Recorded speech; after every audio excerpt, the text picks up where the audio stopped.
මෙන්න මේ B කොටසේ පළවෙනි ප්‍රශ්නේ. භාග එකක්. ඊට කලිනුත් මම ප්‍රශ්නයක් සාකච්ඡා කළා.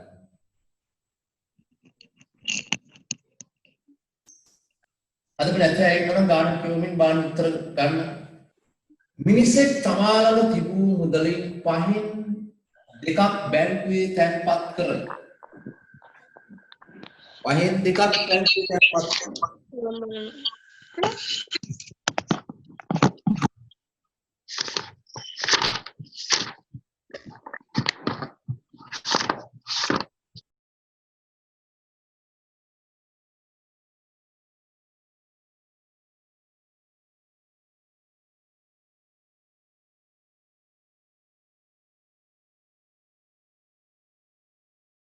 පහෙන් දෙකක් බැංකුවේ මිනිසෙක් තමාලම තිබුණු මුදලින් පහෙන් දෙකක් බැංකුවේ තැන්පත් කර ඉතිරියෙන් පහෙන් පහ පරිගණකයක් මිලදී ගැනීමට වැය කළේ. ඉන්පසු ඔහු ළඟ 7200ක් ඉතිරි විය. ගැටලුව පැහැදිලිද? මෙයා තමාගාව තිබුණු මුදලින් පහෙන් දෙකක් බැංකුවේ තැන්පත් කරනවා. මනිකාව සකහනක් ගහලා දැන් ඔය කියලා කියන කොටස දල සකහනක මම පහෙන් දෙක අපි දුන්න මෙයාගාව තිබ්බ මුදල මෙච්චර ඕම් මුදල ප්‍රමාණයක් විදිහට මේක කොටස් පහකට බෙදෙනවා. සමාන කොටස් පහක් කියලා හිතන්න. එතකොට සමාන කොටස් පහකට බෙදුවම පහෙන් දෙකක්.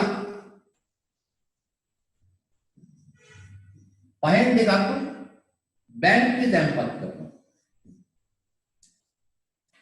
ඉතිරියෙන් 6න් 5. ඉතිරිය නෙමෙයි ඉතිරියෙන් 6න් 5.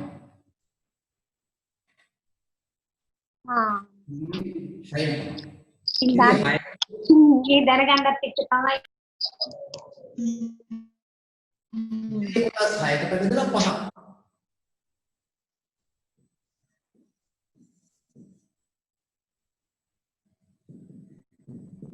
අයකට බෙදලා 5. සී පරිගණකයක් වෙලදී ගන්න.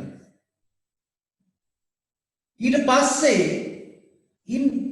ඔහු ළඟ තව ටිකක් ඉතුරුනවා. 7200ක් ඉතුරුනවා.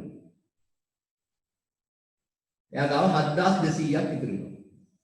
මම ඔය කියන ප්‍රශ්නේ තියෙන එක නිකන් දවසකට මිනිහෙක් මිනිසෙක් තමන් ගාව තියෙන මුදලින් පහෙන් දෙකක් බැංකුවේ තැන්පත් කරනවා. ඉතිරියෙන් 6න් 5 පරිගණකයක් කරනවා. ඉන්පසු 7200ක් පරිගණකයේ මිලදී ගැනීමට වැය කළ කොටස මොනවද? මහා පරිගණකයේ මිලදී ගන්න වැය කළ කොටස.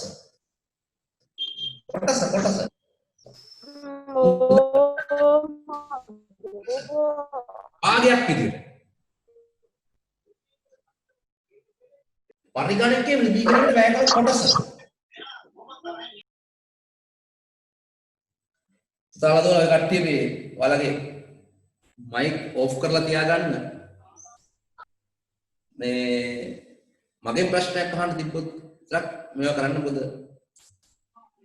සද්දේ බාධාවක් වෙන නිසා. පරිගණකයේ මිලදී ගැනීමට වැය කළ කොටස. කොටස කියන භාගයක් විදිහට. පරිගණකයේ මිලදී ගන්න වැය කළ කොටස මොකක්ද මේ වචනයක් තියෙනවා. ඉතිරියෙන් 6න් 5.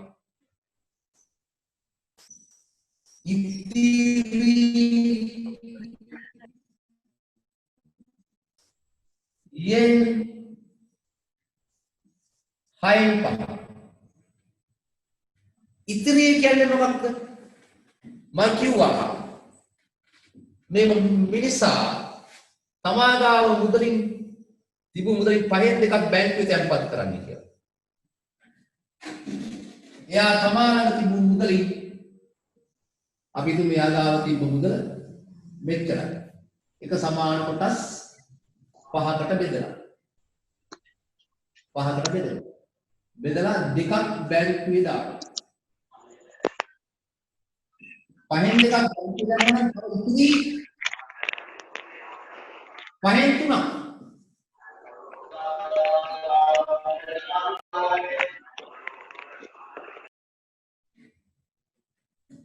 පහෙන් දෙකක් බැංකුවේ දැම්මම නම් ඉතිරි 5න් 3ක්. එහෙනම් පරිගණකයේ නිදි ගන්නේ ඉතිරියෙන් 6න් 5. ඒ කියන්නේ ඉතිරිය කියලා කියන්නේ 5න් 3න්. මේ ඉතිරිය කියලා කියන්නේ 5න් 3න්.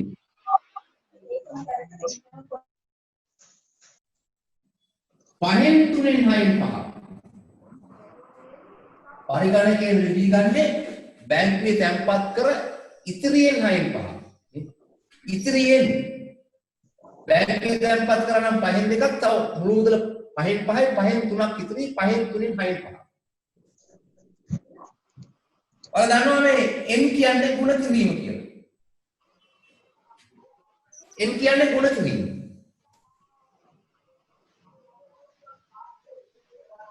එතකොට අපි මෙන්න මේ 5න් 3 ගුණ කරනවා 6න් 5. දැන් මොකද වෙන්නේ? 5ට 5 වයි 1යි.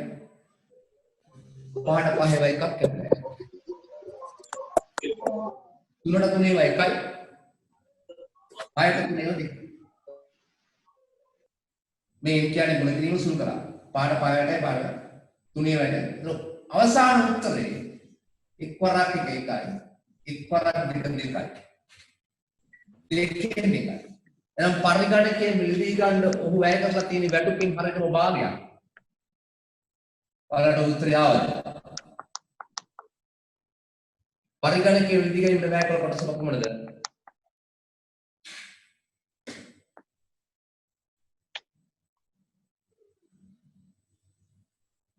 දෙකෙන් එකයි. පැහැදිලිද? ඔහුලගේ ඉතිරි වූ මුදල මුළු මුදලින් කවර භාගයක්ද? ඔහුලගේ ඉතිරි වූ මුදල මුළු මුදලින් කවර භාගයක්ද? මේ පේපරය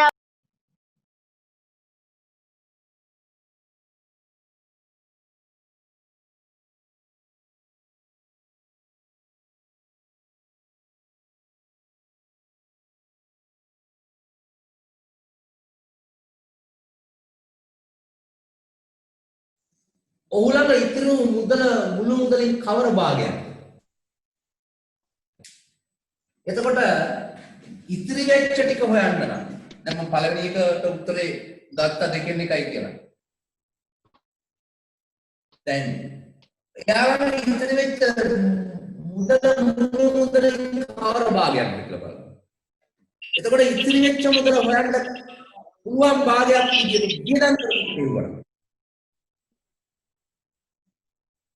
වියදම් කරපිට කිව්වා. එයා දැන්ට වියදම් කරලා තියෙනවා වියදම් කරපු ටික ගන්නවා නම් ඉතිරි ටික ඊයයි. දැන් ඉතිරි මුදල මුළු මුදලින් කවර භාගයක්ද කියලා මම අහන්නේ. ඉතිරි වෙච්ච ටික හොයා ගන්න පුළුවන් වියදම් කරපු එක බලන්න. එයා වියදම් කරා බැංකුවේ දැම්ම 5න් 2ක් නේ. ඕම් බැංකුවට දැම්ම 5න් 2ක්. ඊගාට පරිගණකයක් ගත්තා ඉතිරියෙන් 6න් 5. 6න් 5ක් එහෙම නෙමෙයි ඉතිරියෙන් 6න් 5. ඉතිරියෙන් 6න් 5 කියන්නේ මොකක්ද කියලා අපි හෙව්වා. මෙන්න තියෙනවා උත්තරය දෙකෙන් එකයි. එහෙනම් බැංකුවේ දැම්මම 5න් 2ක් පරිගණකයක් ගත්තා දෙකෙන් එකක්. එහෙනම් වැය කළ මුදල හොයන්න මේ දෙකේ එකතු කරනවා.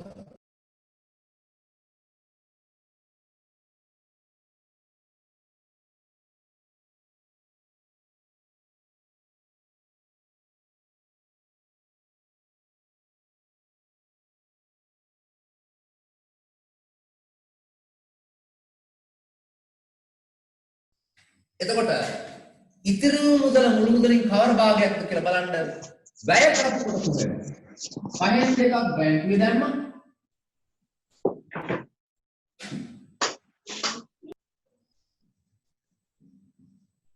පරිගණකයේ ගත්ත දෙකෙන් එකක් ඊළඟ කරපු කොටස හොයන්න මේ දෙක එකතු කරලා බලනවා. පහෙන් දෙකට දෙකෙන් එකක් එකතු කරනවා මේ දෙකේ හරය සමාන කරගන්න ඕනේ. හරය 10යි. හරය 10ක් කරගන්නවා. දෙකේම පහේ හරයක් දෙකේ හරයක් දෙකම 10යි. පහ 10 උනේ දෙකෙන් ගුණ කරලා හින්දා උඩක් දෙකෙන් ගුණ කරනවා. පාලික කරන්න කට්ටිය දන්න. දෙවරක්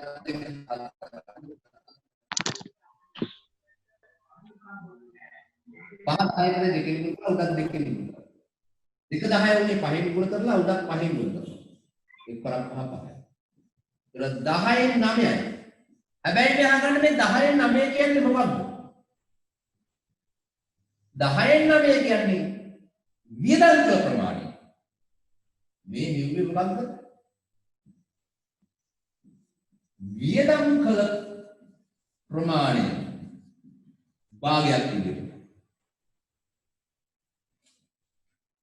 බැංකුවේ දැම්ම පහෙන් දෙකක් පරිගණකයේ ගත්ත දෙකෙන් එකක් එහෙනම් එයා දැන්ට වියදම් කරපු දෙක හොයන්න මේ පහෙන් දෙකයි දෙකෙන් එකයි එකතු කරා. මම මේ තියෙන එකතු කරපු විදිය මේ තියෙන්නේ. එහෙනම් මේ දෙකේ උත්තරේ තමයි මේ මම අරන් දෙලා තියෙන්නේ 10න් 9යි. උත්තේ 10න් 9යි කියන්නේ වියදම් කරපු එක. අහන්න ඉතුරු එක. 10න් 9 කියන්නේ වියදම් කරලා. 10න් 9ක් වියදම් කරා නම්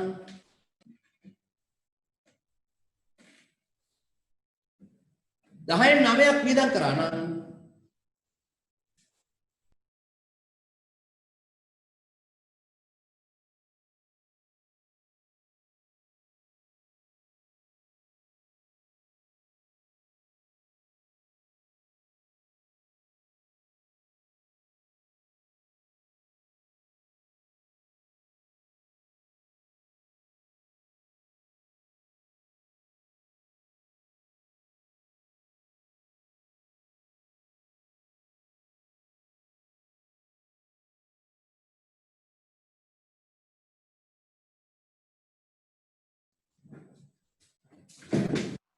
sorry 10න් 9ක් වියදම් කරා නම්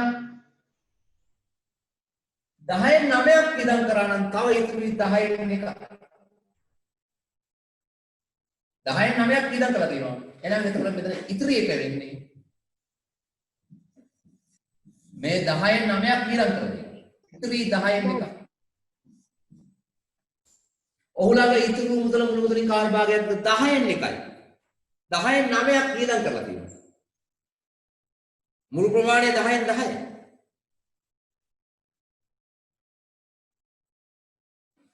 ඊළඟට ඔහු සතුව තිබූ මුළු මුදල කොපමණද? දැන් බලන්න ඔහු සතුව තිබූ මුළු මුදල අහන්නේ දැන්. කලින් කියන්නේ මොකද්ද? වැය කළ කොටස. ඒ කිව්වේ භාගයක් විදිහට. මුළු මුදලින් කවර භාගයක්ද? ඒකත් භාගයක් විදිහට. දැන් අහන්නේ ඔහු සතුව තිබූ මුළු මුදල කොපමණද? මේ මුළු මුදල රුපියල් වලින් ගන්නද? මුළු මුදල රුපියල් වලින් ගන්න ඕනේ. ඒක කොහොමද හොයන්නේ? මුළු මුදල රුපියල් වලින්.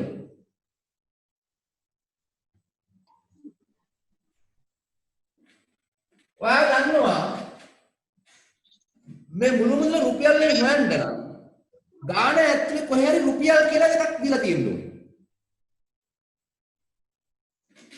මේ මුළු මුදල කොපමණද කියලා අහලා තියෙනවා. මුළු මුදල කොපමණද කියලා හොයන්නේ රුපියල් වලින්. එහෙනම් රුපියල් වලින් මොනවද කියලා තියෙන්නේ? මේ තියෙන රුපියල් වලින් දීලා 7200. ඉන්පසු ඔහුලගේ රුපියල් 7200ක් ඉතිරි ගියා. එහෙනම් මේ රුපියල් 7200 කියන්නේ ඉතිරි මුදල. එහෙනම් ඉතිරි වූ මුදල රුපියල් 7200. ඒ රුපියල් වලින්. හැබැයි ඔය ඉතිරි වූ මුදල තව විදිහකට දානවා මේ දෙවෙනි ප්‍රශ්නේ කිව්වම. ඉතිරි මුදල භාගයක් විදිහට ඉතිරි වූ මුදල භාගයක් විදිහට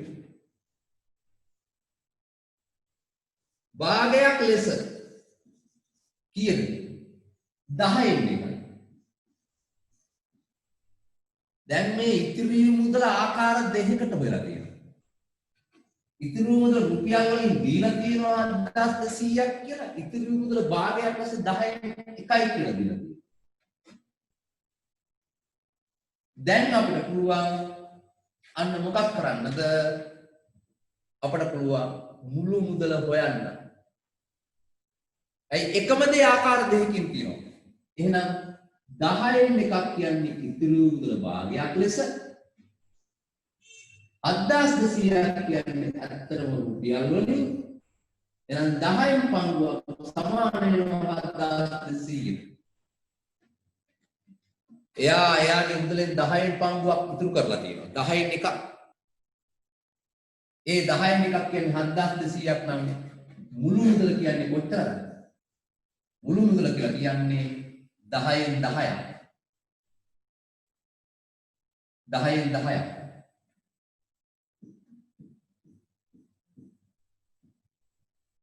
මම තවදුරටත් කිව්වොත් 10න් එකක් සමානයි රුපියල් 7200 කියලා. මුළු මුදල කියලා කියන්නේ 10න් 10ක්. ඒ කියන්නේ 7200 ඒවා 10ක්. ඒ කියන්නේ රුපියල්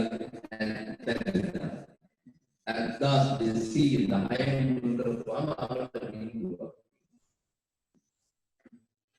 එහෙනම් ඔහු ළඟ තිබූ මුළු මුදල 72000.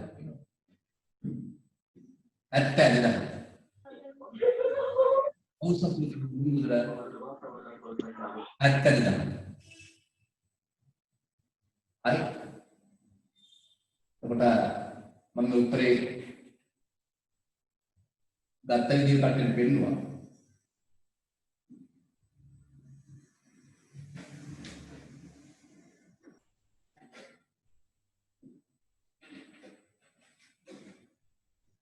දහයෙන් එකක් 7200යි. එහෙමනම් 10න් 10ක් තමයි මුළු මුදල කියන්නේ. 7200 10ක් 70000 රුපියල්. මේක රුපියල්. දැන් පරිගණකයේ මිල අහනවා. ඔයාලා සර් නේද? නෑ. පරිගණකයේ මිල අහනවා. පරිගණකයට වැය කරේ කොච්චරක්ද කියලා අපි දෙවෙනි ප්‍රශ්නේ හෙව්වා. පළවෙනි ප්‍රශ්නේ. පරිගණකයට වැය කළා මුළු මුදලින් හරවන භාගයක් නේ. පරිගණකයට වැය කළා මුළු මුදලින් හරවන භාගයක්. මේ එහෙනම් මුළු මුදල යාලා තිබුණු 70000ක් නම් පරිගණකයේ කියන්නේ එකකින් භාගයක්. 70000යි 70000 දෙකෙන් එක භාගයක්. 70000 දෙකට දුන්නා රුපියල් 36000යි.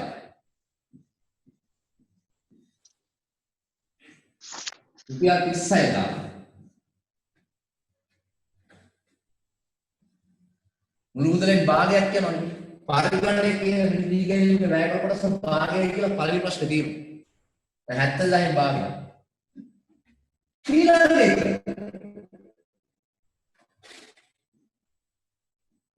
පරිගණකයේ නිදී ගැනීමේදී 10%ක වට්ටමක්වත් දෙනම් පරිගණකයේ ලකුණු වල මිල සොයන්න. දැන් ඇත්තටම මෙයා පරිගණකයේ නිදී ගන්න කීයක් දුන්නද? පරිගණකයේ නිදී ගන්න මෙයා 36000ක් දුන්නා.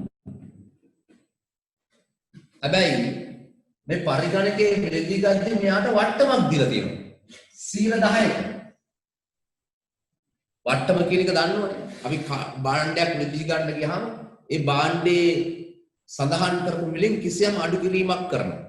ඒකට කියනවා වට්ටම කියලා. දැන් මෙතන පරිගණකයේ සඳහන් කරපු මිලෙන් 10%ක් අඩු කරලා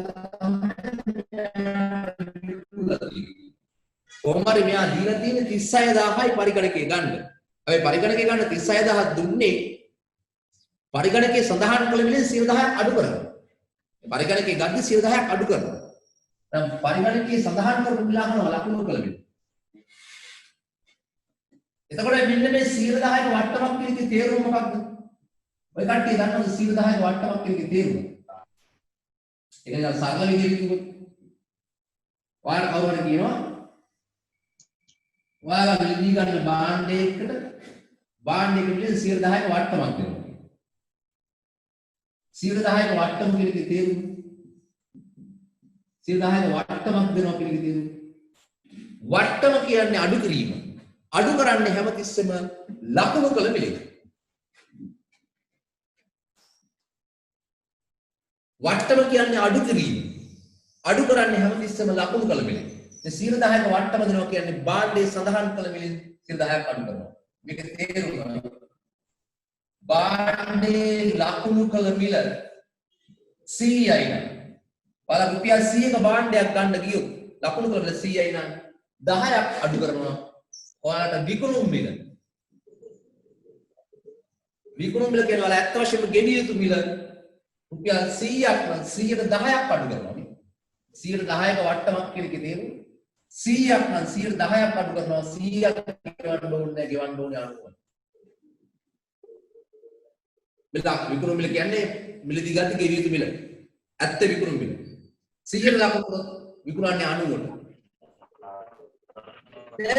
30000ක් මෙයා ගෙවුවා පරිගණකේ ගන්න 30000ක් නැත්තේ එයා පරිගණකේ ගත්තද නැත්නම් 30000 කියන්නේ ඇත්තම විකුණු මිල. බලකින් අහන්නේ ලකුණු කළේ. ඔන්නක ලියාගත්තම තේරෙනවා. ලකුණු කළේ 100 නම් විකුණන්නේ 90ට. 30000ට විකුණන ලකුණු කළේ කීයද? 90යි කියන එක ලකුණු කරන්නේ 100ට. එහෙනම් 36000යි කියන එක කීයද ලකුණු කරන්නේ? 90ට වික්කොත් ලකුණු කරන්නේ 100ට. 36000යි කියන එක කොහොමද කරන්නේ? ඔන්න අපි හොයනවා ලකුණු කළ මිල. අපි හොයනවා ලකුණු කළ මිල.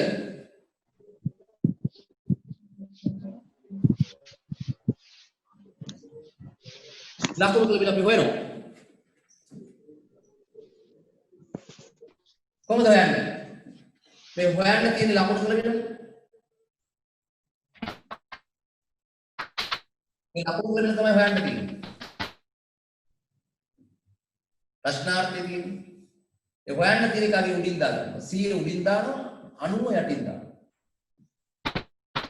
ප්‍රශ්නේට උඩින් තියෙන උඩින් දාලා මේක යටින් දානවා. 90ට ලකුණු කළ විකරණ ලකුණු කළේ 100ට. 36000ට බලන්න 36000 ගුණ කරනවා. අනිවාර්යයෙන්ම දන්නවා මේ ලකුණු කළ මිල 36000ට වඩා වැඩි උත්තරයක් එන්න ඕනේ කියලා. වැඩි උත්තරයක් එන්න මේ හදන භාගයේ ලවයේ වැඩි කරලා දාන්න. ලවයේ 100. ලවයට වැඩි කරලා දානවා හරියට අඩු කරනවා. වැඩි උත්තරයක් එන්න.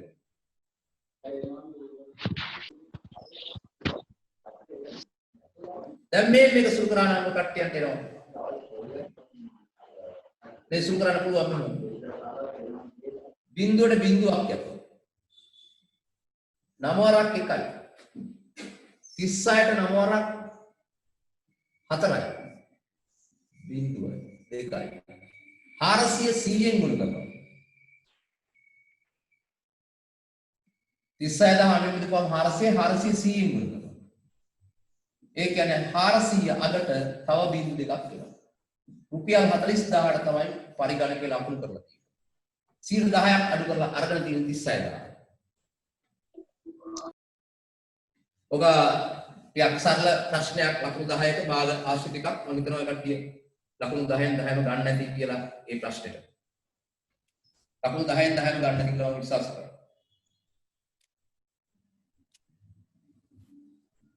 ඊළඟ එක දෙවෙනි ප්‍රශ්නය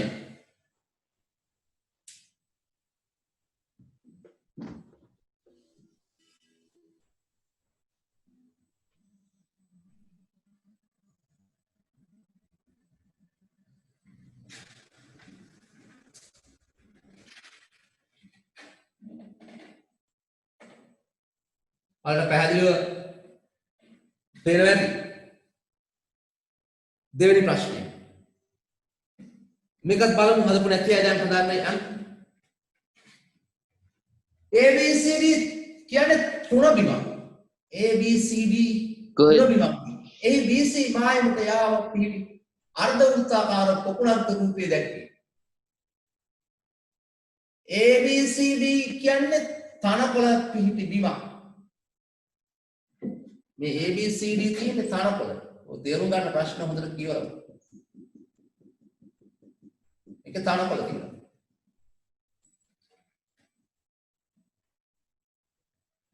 අර්ධ වෘත්තාකාර පොකුණක් තියෙනවා. මේ අර්ධ වෘත්තාකාර පොකුණක් තියෙනවා.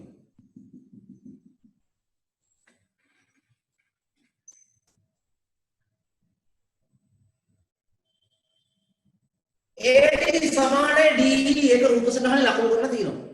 ත්‍රිකෝණාකාර කොටස. ප්‍රශ්නාර්ථ දෙක අහනවා DC මායිමේ දිග. DC මායිමේ දිග. ඔය කට්ටියන්ට පේනවනේ BC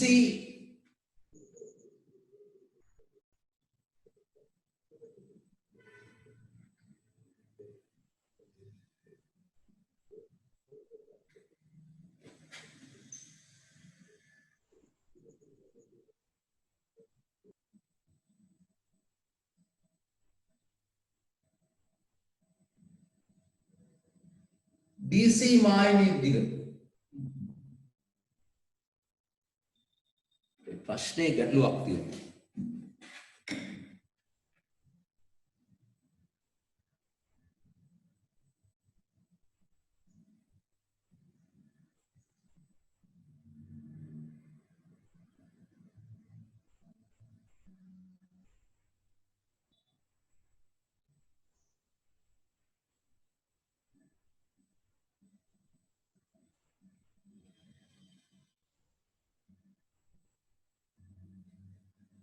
DC මායිමේ දිග හොයාගන්න තොරතුරු මේකේ දීලා නැහැ.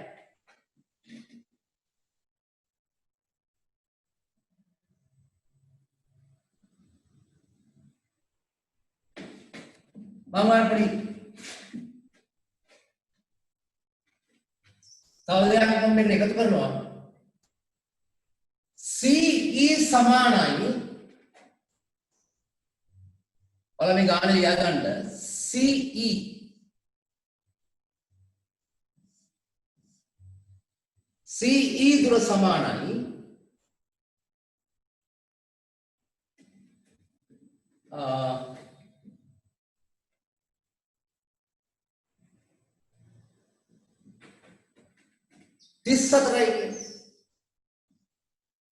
मीटर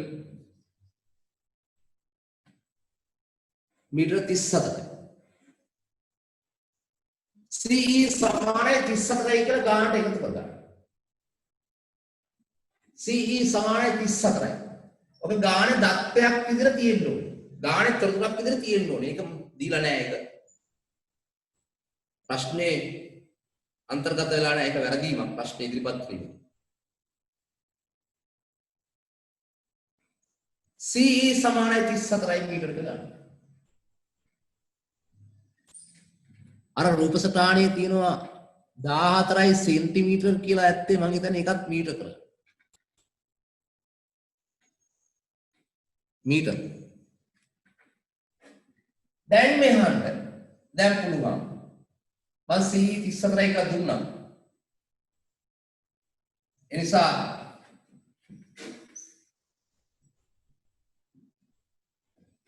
මෙන්න මේ CE කියන කොටස 34යි නම් මේ මෙතන මෙතෙන්ට 34යි BC මායිමේ දිග හොයන්න ඕනේ මේ දුර 14යි නම් මෙන්න මෙතන 14ක් වෙනවා. මේ පාදයේ මේකට සමාන නිසා මෙතන 14ක් වෙනවා. එතකොට CE කියලා කියන්නේ මේ සම්පූර්ණ දුර තමයි 34. එතකොට DC දිග හොයන්න පුළුවන්. මෙතන ඉඳන් මේ CE කියන දුර 34යි ED කියන කොටස 14යි 34න් 14ක් අඩු කරපුවාම DC 20යි.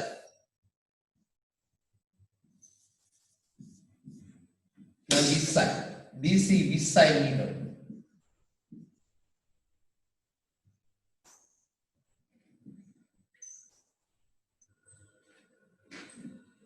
ඒක පැහැදිලි ඇති දැන්.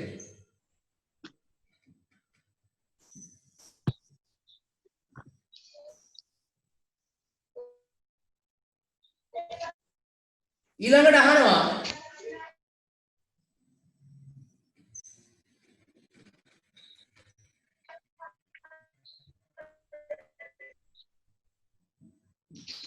ABCD තුන බිමේ වර්ගඵලය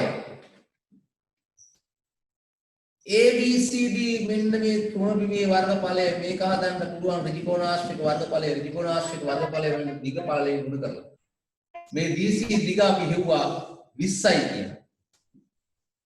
පළල දන්නවා 14යි කියලා. දිග පළලෙන් ගුණ කරපුවාමයි වර්ගඵලය හම්බෙන්නේ. 20යි මීටර ගුණ කරනවා. 14යි මීටර. ඔයාලගේ මයික් ඔෆ් කරගන්න. කතා කරන එක කරන්න එපා ඔන් කරගෙන අනිත්‍යයට බාධා වෙනවා සහ මම කියන දේ අනිත්‍යයට ඇහෙන්නේ නැති වෙනවා. ඒ නිසා හැමෝම මේ පැයක කාලයක් නේ ඉන්නේ. අපරාධ එතකොට පැයක කාලය. ඒ නිසා මයික් ඔෆ් කරගන්න. ABCD ක්‍රමයේ වර්ගඵලය සොයන්න. 20 වැඩි කරනවා 14යි. දිග 20යි 20 14යි. බින්දුවෙන් 14 දෙවරක් 280 වර්ග මීටර 280. ඊළඟට අහනවා පොකුණේ පරිමිතිය. ඉතින් පොකුණ කියලා කියන්නේ අර්ධ වෘත්තාකාර පොකුණක් තියෙන්නේ.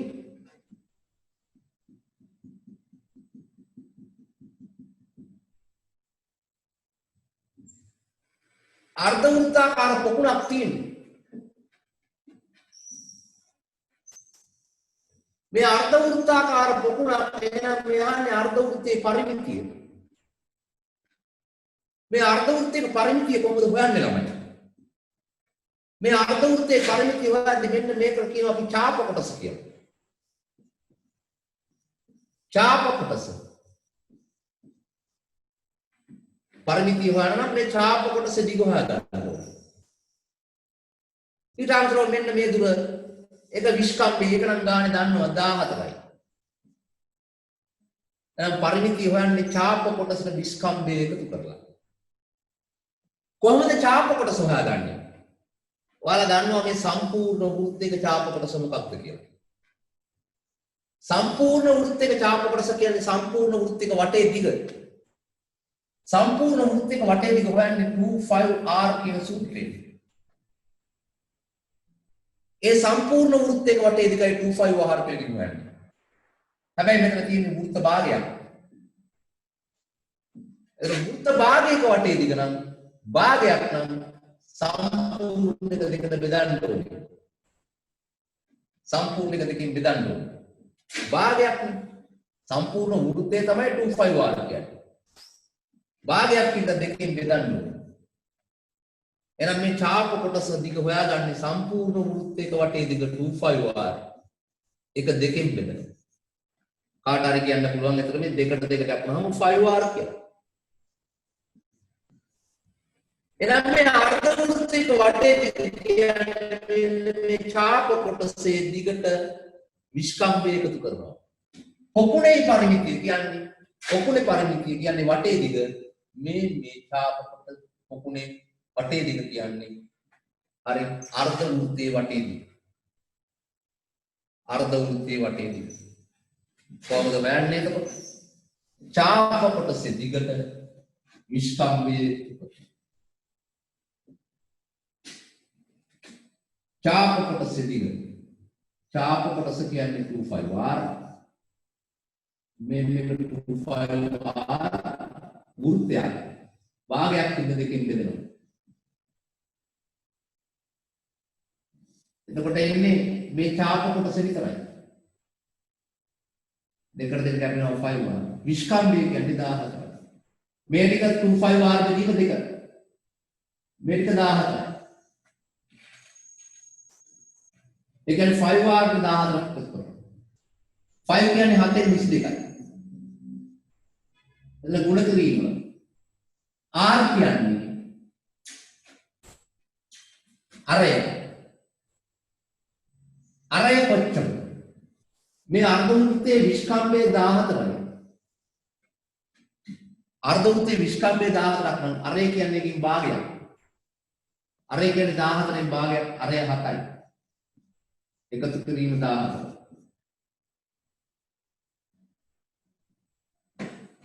මේ 14 කියන්නේ විස්කම්භය, අරය කියන්නේ එකකින් භාගයක්. එතන මේ 4 7 කැපිලා යනවා. 22 එකතු කිරීම 14. මේ චාප කොටස දිග අතර වෙනවා 22යි. ඒකට 14ක් එකතු කරපුවාම 36යි මීටර. 36යි මීටර 22යි 14යි එකතු වෙනවා. දැන් පොකුණේ පරිමිතිය මීටර 36යි.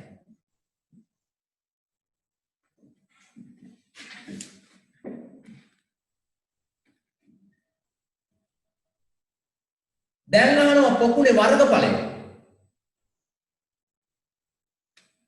පොකුණේ පරිමිතිය හේව දැන් පොකුණේ වර්ගඵලය. පොකුණ කියලා කියන්නේ මොකක්ද? අර්ධ වෘත්තයක්. එහෙනම් ඔයාලා අහන්නේ අර්ධ වෘත්තයේ වර්ගඵලය.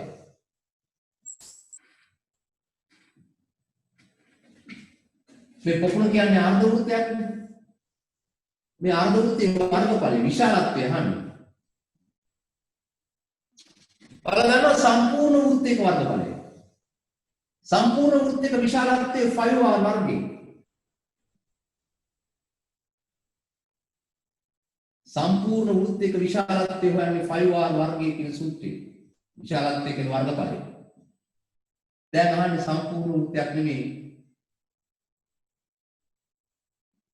සම්පූර්ණ වෘත්තයක් නෙමෙයි අහන්නේ. හරියටම භාගය.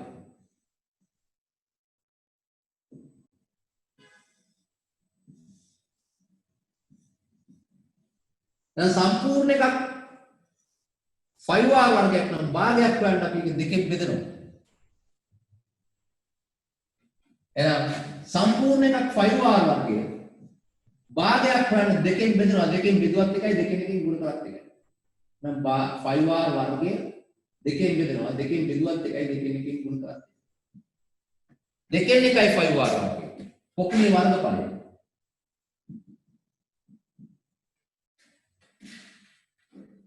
දැන් මේකට ආදේශ කරන්න. දෙකෙන් එකයි 5 කියන්නේ 7න් 22යි. මේ අතර තියෙන ගුණ කිරීම අරය කියන්නේ 7යි වර්ගයක් ඉඳ දෙපාරක්.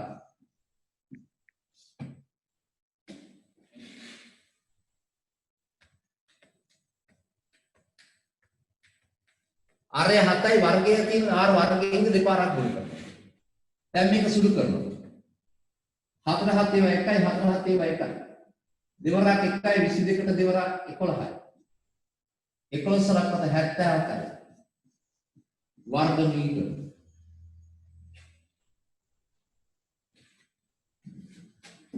එහෙනම් මේ පොකුණ කියලා කියන්නේ අර්ධ වෘත්තයක්. අර්ධ වෘත්තයක වර්ගඵලය කියන්නේ වෘත්තයක වර්ගඵලයෙන් භාගයක්. 5r වර්ගයේ භාගය දෙකෙන් එකයි 5r වර්ගය ආදේශ කරපුවම උත්තර එනවා 77. මේක එක්ක අමාරු ගානක් නෙමෙයි, මේක ලේසි ගානක්.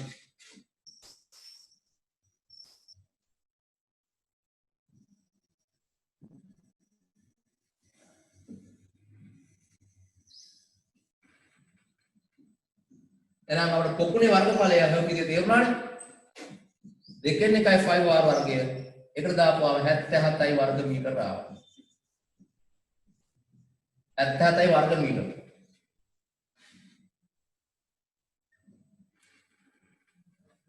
ඊළඟ එක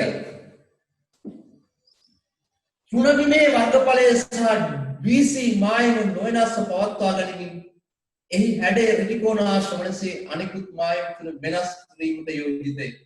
ඔන්න ඔයාලට විභාගයේදී ළමයි ඔයාලට නිර්මාණය කිරීමක් කරන්න දෙනවා. දීලා තියෙන උපසටහන තුල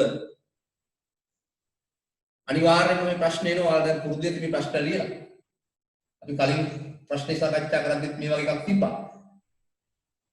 එතකොට මේ වෙනස් කිරීමක් කරන්න තියෙනවා දල සටහනක් මිනුම් සහිතව පෙන්වන්න කියලා. හොඳට තේරුම් ගන්න වෙනවා. මේ ගොඩක් වෙලාවට මේක කරන්න අකමැතියි. තුනබිමේ වර්ගඵලය සහ BC මාන නොවෙනස්ව පවත්වා ගන්න ඕනේ. තුනබිමේ වර්ගඵලය වෙනස් කරන්නත් බෑ BC මාන වෙනස් කරන්නත් බෑ.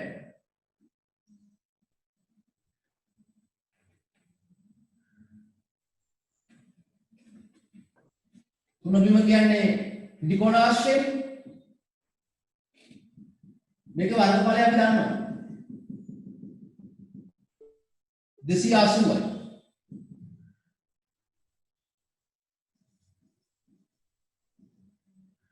BC මායිම වෙනස් කරන්න බෑ. BC මායිම හොල්ලන්නවත් බෑ. මේක මෙහෙමම තියෙනුනේ ඒක පොඩ්ඩක්වත් වෙනස් කරන්න බෑ. BC මායිම වර්ගඵලය සහ BC මායම නොවෙනස්ව පවත්වා ගැනීම එහි හැඩය ත්‍රිකෝණාශ්‍රයක් වනසේ අනෙකුත් මායම් තුන වෙනස් කිරීමට යෝජිතය. එතකොට දැන් ත්‍රිකෝණාශ්‍රයක් වෙනසේ අනෙකුත් මායම් වෙනස් කරන්න ඕනේ.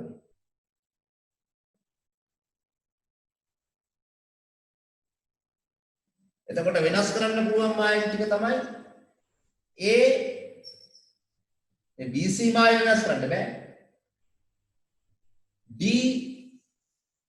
E ඔය මායිම් තුන වෙනස් කරන්න ඕනේ. තුනබිමේ වර්ගඵලය වෙනස් කරන්න සහ BC මායිම නොවෙනස්ව පවත්වා ගැනීම එහි හැඩය ත්‍රිකෝණාශ්‍රයක් වනසේ අනිකුත් මායිම් තුන වෙනස් වෙනවා. එසේ වෙනස් කරලා ලැබෙන හැඩය මිනුම් සහිතව දක්වන්න.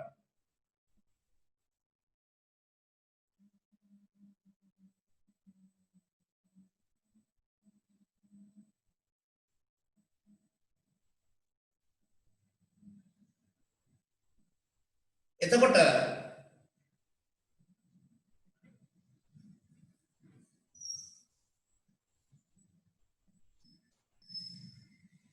තුනබිමේ වර්ගඵලය සහ BC මායිම වෙනස්.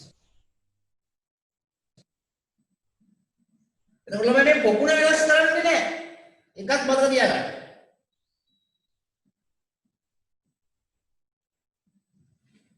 පොකුණ වෙනස් කරන්නේ නැහැ. BC මායිම වෙනස් වෙන්නේ නැහැ. පොකුණ එහෙම තියෙනවා. එතකොට මෙන්න මේ ත්‍රිකෝණය තමයි වෙනස් කරන්න වෙන්නේ. ත්‍රිකෝණාශ්‍රයක් වෙන විදිහට.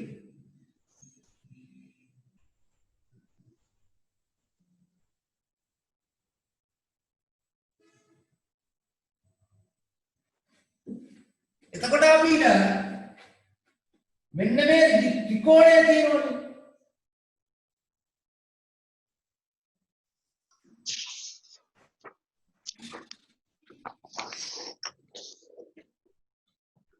ත්‍රිකෝණය ත්‍රිකෝණාශ්‍රයට බද්ධ කරන්න වෙන්නේ.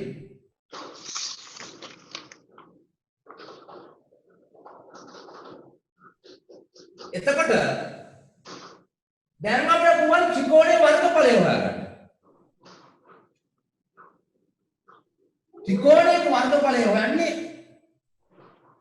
කොහොමද? දෙකෙන් එකයි ආධාරකයේ ගුණ කිරීම ලම්බෝස. භාගයයි ආධාරකයේ ගුණ කරනවා ලම්බෝසි. දැන් අපි දන්නවා මේ ත්‍රිකෝණේ මේ මෙහෙම තියෙන්නේ. මේ දුර 14යි මේකත් 14යි.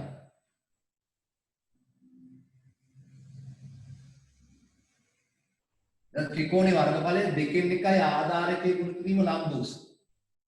මේක දන්නවද? දෙකෙන් එක ආධාරකයේ 14යි ලම්බෝසත් 14යි.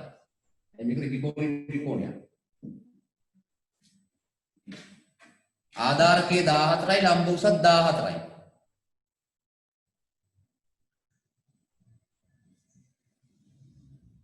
එක සුළු කරපුවාම දෙවරක් එකයි දෙවරක්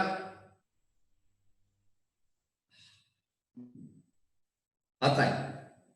7 වැඩි කරනවා 14න් 4ක් 4 28යි 7යි 2යි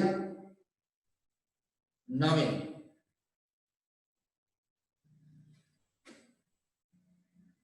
දැන් මේකේ වර්ගඵලය ත්‍රිකෝණයේ වර්ගඵලය 98යි.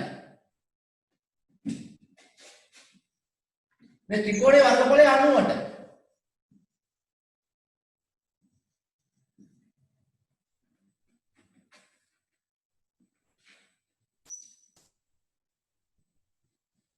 මේ වර්ගඵලය 98 ත්‍රිකෝණයට තියෙන මේක ඍජු කෝණාශ්‍රයට කරන්න ඕනේ. BC මායිම වෙනස් කරන්නේ නැතුව. ඒක කොහොමද කරන්න වෙන්නේ? මෙන්න බලන්න.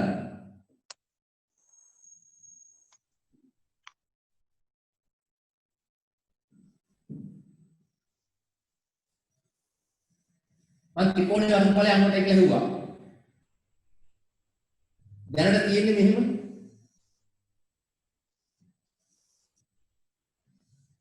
මෙතන වෙනස් වෙන්නේ නැහැ පොකුණ.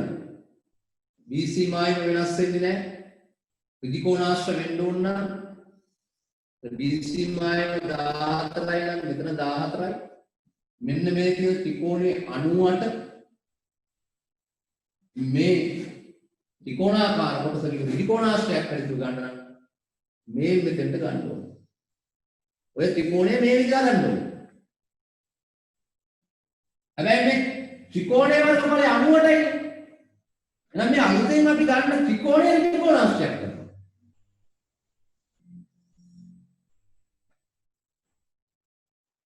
BC මායම 14 නිසා මේක වෙනස් වෙන්නේ නැහැ.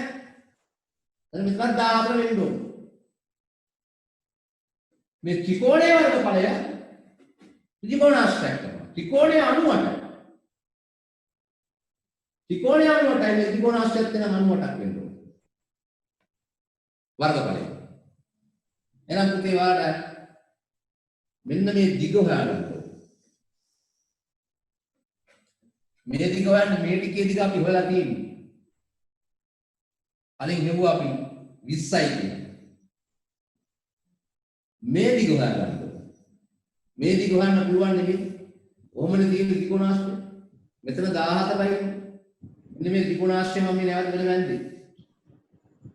මේක 14යි. මේකේ වර්ගඵලය 98යි. එහෙනම් මෙන්න මේ දිග හොයාගත්ත හැකි. ඒ ත්‍රිකෝණාශ්‍රයේ වර්ගඵලය කියන්නේ දිග වැඩි කිරීම බලන. අපි මේ දිගේ x කියලා ගමු. මේ දිගේ x කියලා ගමු. එතකොට මේ ත්‍රිකෝණාශ්‍රයේ 14යි වර්ගඵලය 98යි දිග x. අර දන්නවා වර්ගඵලය හම්බෙන්නේ දිග පළලෙන් ගුණ කරපුවා.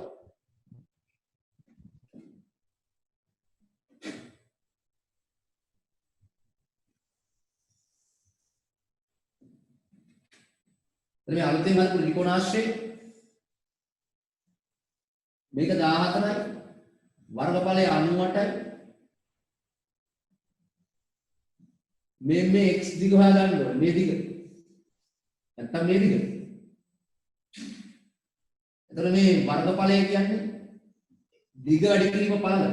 දිග පළලෙන් දුර කරපුවාම තමයි x 14න් දුර කරපුවාම තමයි වර්ගඵලය 98 එන්නේ. එහෙනම් x හොයන්නේ ගුණ කිරීම 14 හැපැත්තට ගියාම 98 14න් බෙදන්න ඕනේ. 98 14න් බෙදපුවාම 98 14 ඒවා තියෙනවා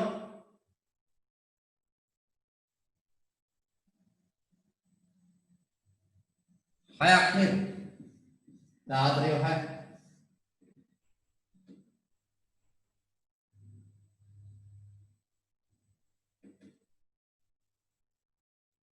sorry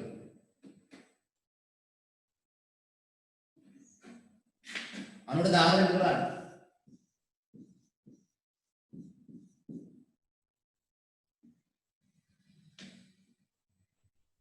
හතක් තියෙනවා. හතක් තියෙනවා. හයක් නෙමෙයි හතක්. හතර කතර 28යි. හරියටම 7යි. 7යි.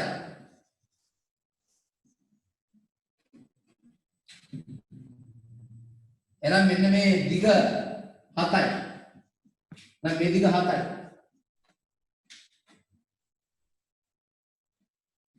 එහෙනම්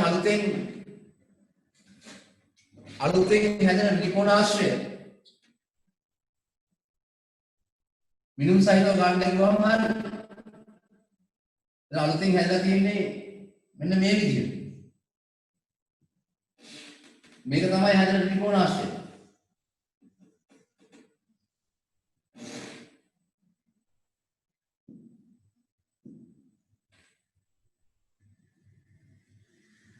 මෙහෙම ත්‍රිකෝණාශ්‍රයක් හැදෙන්නේ.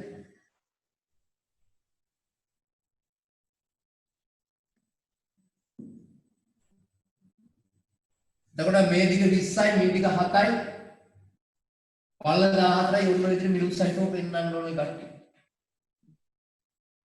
හරි.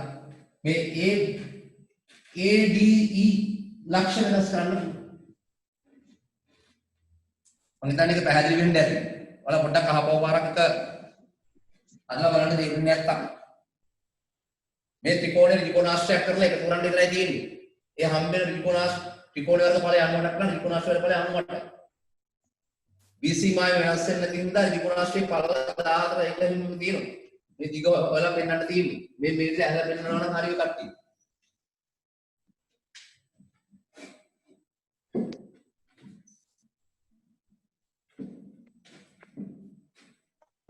හරි. මම හිතනවා මේ ප්‍රශ්නේ අවබෝධ වෙන්න ඇති කියලා.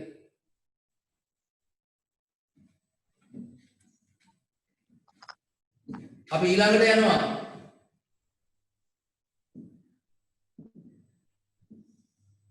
B කොටසේ තුන්වෙනි ප්‍රශ්නේ.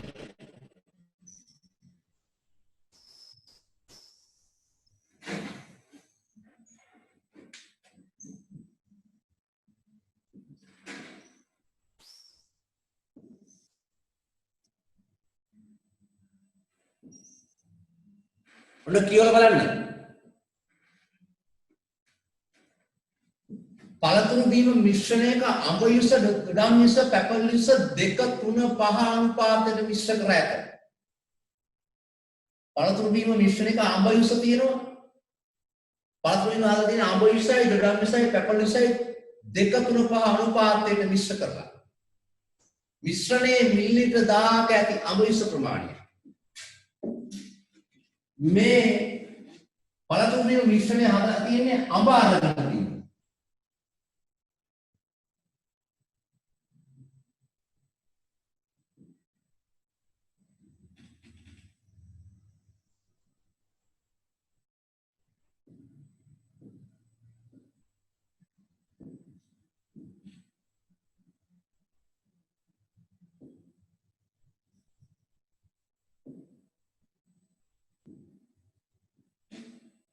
අඹ අරගෙන තියෙනවා. දොඩම් අරන් තියෙනවා. දොඩම් මිස. පැපොල් අරන් තියෙනවා. ඒ අරගෙන තමයි මිශ්‍රණය හදලා තියෙන්නේ. ඔක්කොම කලවම් කරලා මිශ්‍රණය හදලා තියෙනවා.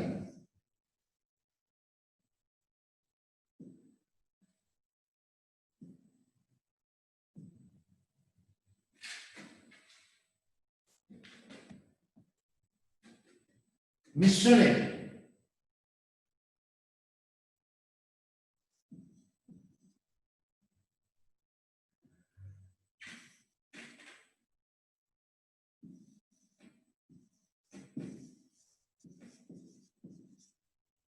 पट्टुनायक आंब දෙකක් දැම්මනම් තුනක් දානවා පැපල් පහක් දානවා ආඹ මිස දෙකක් දැම්මනම් අනුපාතය දුඩම් මිස තුනක් දානවා පැපල් පහක් දානවා මිශ්‍රණය ගන්නවා මිශ්‍රණය කියන්නේ පිටේ ඔය ටික එකතු අපි මිශ්‍ර බීම පළතුරු හදනවා මික්ස් ෆුඩ් එකක් හදනවා आंब जूस दाना दुडम पेपर दाना मिक्स फूड आंब දෙකක් දැම්මනම් දුඩම් තුනක් දැම්මනම් पेपर පහක් දැම්මනම් මිශ්‍රණය තියෙනවා ඔක්කොම මේ ටික එකතු 2යි 3යි 5යි වාෂ්ප වෙන්නේ 10ක් තියෙනවා. ඕක මොකයි තේරුම? අඹ මිලිලීටර් 2ක් ගන්නොත් දොඩම් මිලිලීටර් 3ක් දානවා, පැපොල් මිලිලීටර් 5ක් දානවා. ඒකට මිශ්‍රණය හැදෙනවා මිලිලීටර් 10ක්. මේක තේරුම? එහෙනම් මිශ්‍රණය 1000ක් තුල මේ මිශ්‍රණය 1000ක් තුල මිලිලීටර් තියෙන අඹයස ප්‍රමාණය මොනවද? දැන් මෙතන අපි අනුපාතය ගන්න ඕනේ මෙච්චරයි. අඹ 2යි නම් මිශ්‍රණය 10යි. අඹ 2ක් ගන්නොත් අනිත් එකතුම මිශ්‍රණය 10ක් තියෙනවා. මිශ්‍රණය 1000ක් තුල අඹ කීයක් තියෙනවද කියලා ගත්ත හැකි හිතෙන් වැඩි. 10ට 2යි නම් 1000ට කීයද? 10ට 2යි නම් මිශ්‍රණය 10ක් නම් මිලිලීටර් අඹ මිලිලීටර් 2ක් තියෙනවා. 1000ක් නම් කීයද 200ක් තියෙන්න ඕනේ. ඉතින් ගත්තා. එතකොට අපි මේ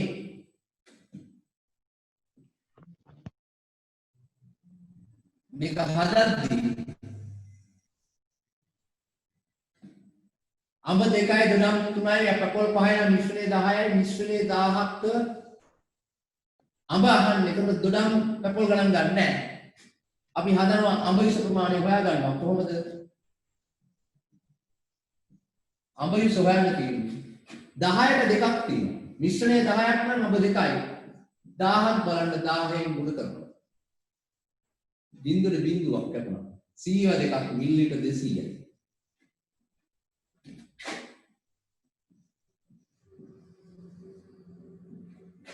එක තේරෙන්නද?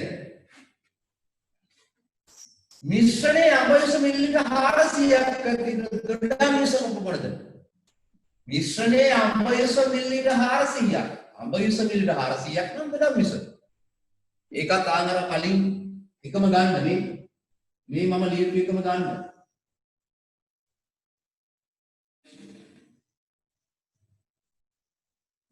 මෙච්චරයි. මේකෙන් ගන්න. අඹ 2යි නම් දොඩම් 3යි පැපොල් 5යි මිශ්‍රණය 10යි. දැන් කියන්නේ අඹ යුස 400යි නම් අඹ 400යි නම් දොඩම් යුස කීයද කියලා අහන්න. එහෙනම් දැන් අපිට අනුපාතය හදද්දී මේ අඹ 400යි නම් දොඩම් යහන්න අඹ දීලා දොඩම් ගන්නකොට අපි ගන්න මෙන්න මේ ටික විතර හිතා ගන්න ඕනේ. අනිත් අපරඩක් නැහැ, පැපොල් වැඩකුත් නැහැ, මිශ්‍රණය වැඩකුත් නැහැ.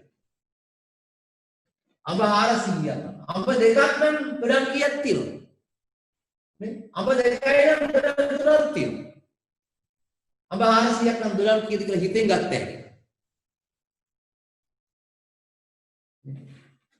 අඹ 2යි නම් දොඩම් 3යි. 400ක් නම් කීයද? එහෙනම් දොඩම් මිශ්‍රණය හොයන්න තියෙනවා.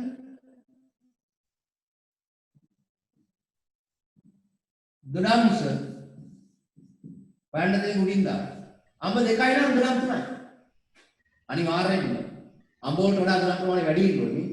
එතන 2යි නම් මෙතන 3යි මෙතන වඩා මෙතන වැඩි වෙන්න ඕනේ. නිසා භාගය විශාල භාගයක් කරගන්න. 3 උඩින් දානවා 2 යටින්. 400න්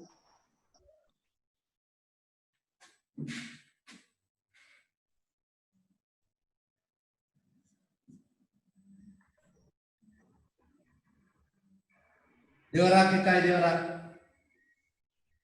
200 තුනෙන් වැඩි කරපුවා 600යි මිලිලීටර් 600 දොඩම් යුස. මේ මිශ්‍රණයේ පැපොල් යුස ප්‍රතිශතය. පැපොල් යුස ප්‍රතිශතය අහන්නේ. දැන් ප්‍රතිශතයක් අහන්නේ.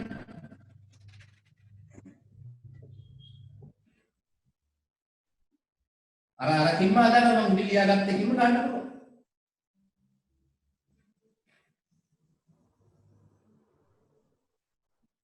මොකද්ද? අඹ 2යි නම් දොඩම් 3යි පැපොල් 5යි. අඹ 2යි නම් දොඩම් 3යි පැපොල් 5යි මිශ්‍රණය 10යි. ආන්නේ මිශ්‍රණය තුළ තියෙන පැපොල් විස ප්‍රතිශතය.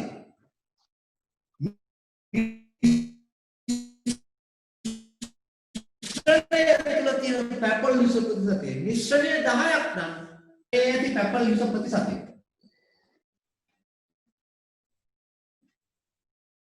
මිශ්‍රණය 10ක් නම් බීම එක මිශ්‍ර කරපුවාම 10ක් නම් මේක ඇතුලේ පැපොල් 5ක් තියෙනවා. උදේ ප්‍රතිශතයක් හදන්නේ භාගකින්. භාගයට ලවයක් තියෙනවා, හරයක් තියෙනවා. ඒක 100ෙන් ගුණ කරලා තමයි ප්‍රතිශතයක් එන්නේ. එහෙනම් මේ ලවයේ හරය දාන්න. මේ පැපොල් විස ප්‍රතිශතය නම් මිශ්‍රණය 10ක් නම් පැපොල් 5යි. 10ට 5යි. මිශ්‍රණය 10ක් ඇති පැපොල් 5ක් තියෙනවා. 100 බාන 100ෙන් ගුණ කරපුවා. බිඳුවක් කරනවා 50යි 10න් 5ක් කියන්නේ 50යි. දැන් 50ක ප්‍රතිශතයක් තියෙනවා. ඒ කියන්නේ හරියම භාගයක්. හරිනේ. අඹ 2යි 2 3යි පැපොල් 5යි මිශ්‍රණය 10යි 10න් 5ක්. පැපොල් 10න් 5ක් කියන්නේ හරියම භාගයක්. දැන් 50යි. 10ට 5ක් නම් 100.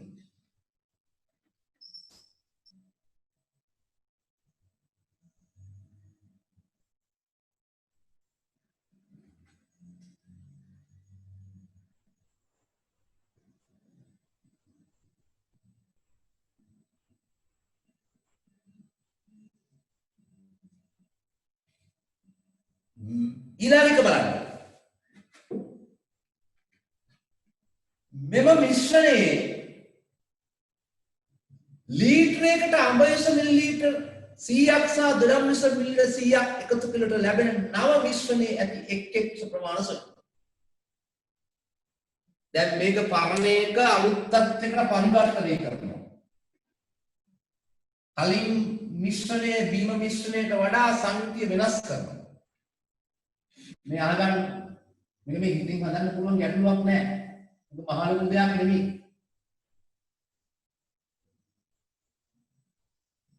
මේ බලන්න.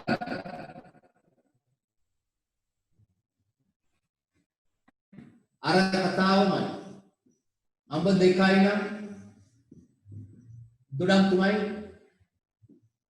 පැපොල් 5යි මිශ්‍රණය 10යි.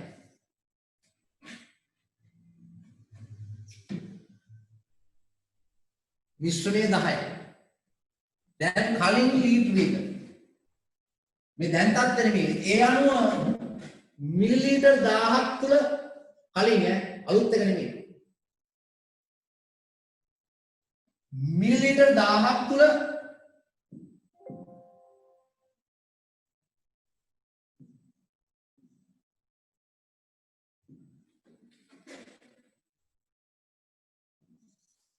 මිලිලීටර් 1000ක් මිශ්‍රණය 1000ක් නම් 10ක් නම් 5ක් තියෙන්න ඕනේ 1000ක් නම් මෙතන 500ක් තියෙන්න ඕනේ පැපොල් මිලිලීටර් මේ කලින් තත්ත්වය මෙතන 300ක් තියෙන්න ඕනේ 10ක් නම් 3යි 1000ක් නම් 300යි මිලිලීටර් මෙතන 200ක් තියෙන්න ඕනේ ඔන්න කලින් බීමක හදලා තිබ්බ විදිය ලීටරයක් තුල පුතේ ලීටරයක් කියන්නේ මිලිලීටර කීයද 1000 කලින් ක්‍රමයට මිශ්‍රණය බීම මිශ්‍රණය මිලිලීටර 1000යි නම් අඹ 200යි දොඩම් 300යි පැපොල් 500යි ඔහොමයි තිබ්බේ දැන් හදනවා අලුත් එක හදන්නේ කොහොමද අලුත් එක හදන්නේ අඹ වලට 100ක් එකතු කරලා නේ බලන්න ප්‍රශ්නේ අඹ යස 100ක් එකතු කරනවා මේ දුරාමිය 100ක් එකතු කරනවා එහෙනම් මේකට අලුත් එක හදන්නේ මේකට 100ක් එකතු කරනවා මේකටත් එකතු කරනවා 100ක් පැපොල් වලට එකතු කරන්නේ නැහැ හැබැයි මිශ්‍රණය 1000ක් වෙන්න ඕනේ. ලීටරයකට යහන්න. මේ මිශ්‍රණය ලීටරයකට. මේ මිශ්‍රණය ලීටරයකට අඹයුස 100යි 1200ක් ඉතුරු නව මිශ්‍රණය.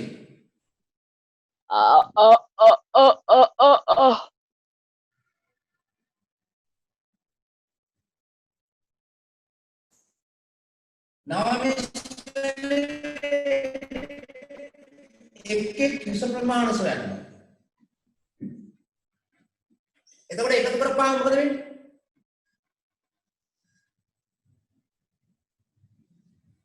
ලීටරයකට දැන් තිබ්බේ sorry මෙම මිශ්‍රණයේ ලීටරයකට තමයි අඹයුස 300යි 1200 අඹයුස 100යි 1200 එකතු කරන්නේ. මේව මෙතෙන්ට අලුතෙන් එකේ එකතු වෙද්දි මෙතන 300ක් වෙනවා මිලිලීටර. මෙතන 400ක් වෙනවා දොඩම්.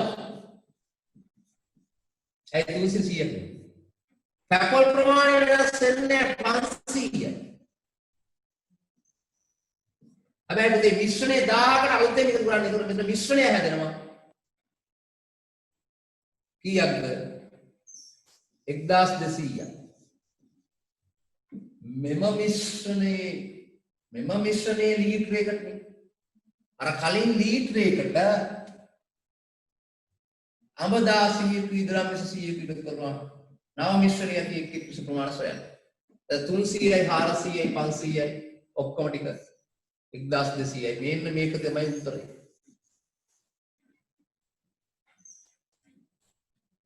මම අද දැන් ප්‍රශ්න 3ක් සාකච්ඡා කරා. ලකුණු 10 ප්‍රශ්න 3ක් පැයක් ඇතුළත. ලකුණු 10 ප්‍රශ්න 3ක් සාකච්ඡා කරා පැයක් ඇතුළත.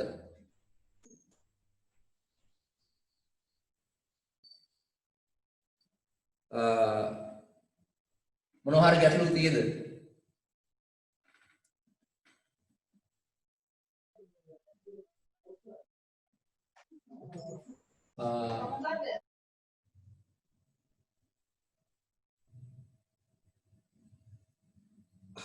හරි. අපි දැන් ඕකේ ඉදිරි ප්‍රශ්නත් හදන්න.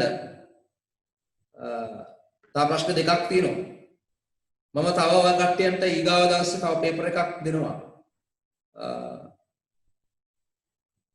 ඔය හැදුවේ අපි ගණිතය එක ප්‍රශ්න පත්‍රනේ. ගණිතය දෙක ප්‍රශ්න පත්‍රවලට යන්න ඕනේ. මම නම් කොහොම හරි තව අලුත් ප්‍රශ්න පත්‍රයක් කට්ටියන්ට දෙනවා. මේකේ තව ප්‍රශ්න දෙකක් ඉතුරුනා. ඒ ප්‍රශ්න දෙකත් ඔය කට්ටිය හදන්න. එක මම අනිත් දවසේ සාකච්ඡා කරලා තව පේපර් එකක් මම කට්ටියට ලැබෙන්න සලස්සනවා. එහෙමනම් අපි අද දවසට 11 ශ්‍රේණියේ ගණිත පාඨමාලාව අවසන් කරමු. ඔබ සියලු දෙනාට සුබ සන්ධ්‍යාවක්. ආයුබෝවන්. අයිබෝන් අයිබෝවන්. අයිබෝන්.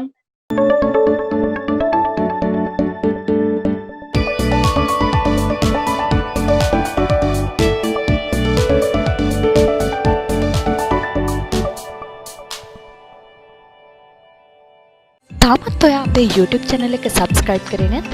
එහෙනම් දැන්මම අපේ Voice One YouTube channel එක subscribe කරන්න. අපි දාන වීඩියෝ එකක් දාපු ගමන්ම notification එකකින් දැනගන්න නම් පහළ තියෙන bell icon එකත් click කරන්න අමතක කරන්න එපා.